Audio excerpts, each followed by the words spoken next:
Hi guys. This time yesterday, about 1 o'clock, and I'll put a picture on the screen of where the river was. And it's actually 24 hours later.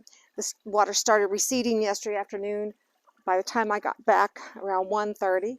And last night I came out and I started washing off the bottom patio of the mud. And this morning I'm just out here now's when you go back and rinse it again, where the mud was. And I'm going around also.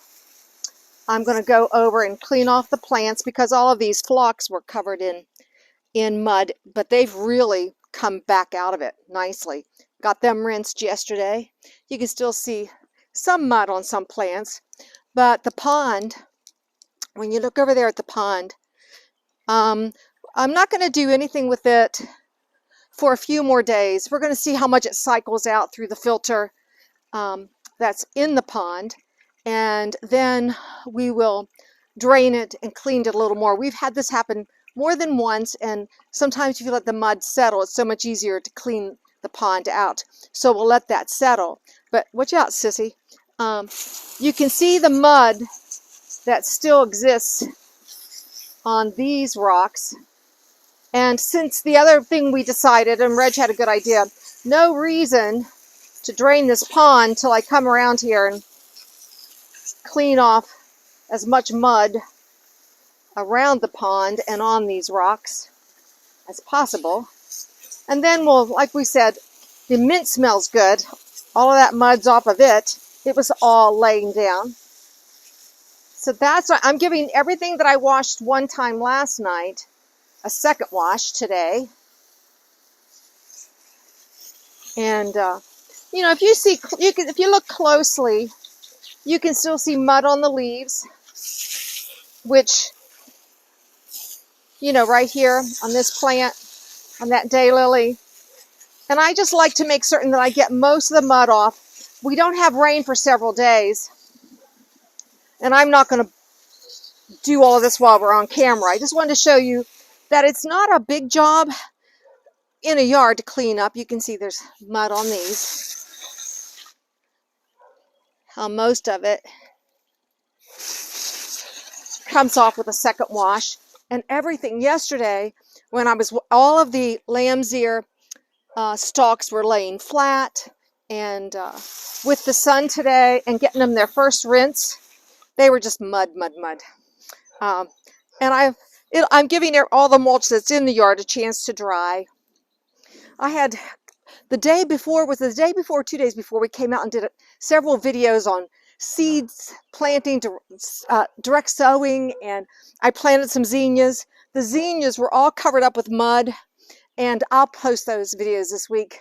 But look how resilient. You can see how resilient they've been.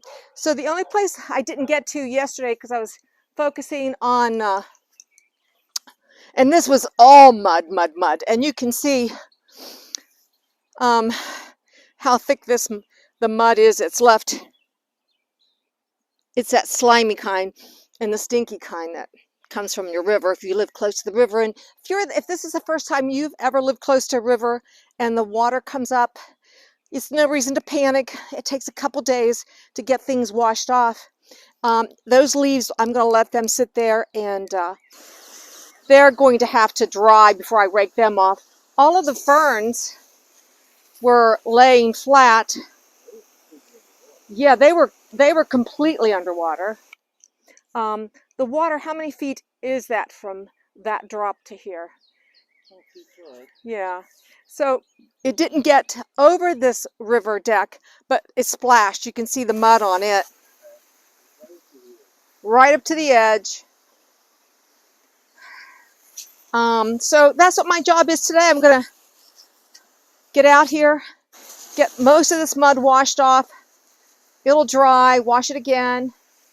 And then, but these ferns have popped up. They were laying flat, and like the daylilies are. And they'll pop up, and I'll actually get my broom or something and prop them a little more, and get the leaves off of them. But that's basically it. It's recovered. It is it makes me happy to come out here today and finish this up. It was hard to watch it coming in, but it wasn't in the house. It's just our plants. So that's basically all I'm going to do. You know, you just wash it, let it dry, rake, and put it back. So the cleanup is not that difficult here anyway. It's not in the building. So that's it for gardening on the West Fork. I do have several videos coming up this week of things that have been planted and seeded, and they weren't destroyed. So thanks for watching. Just thought I'd give you the heads up. Everything's clear. See ya.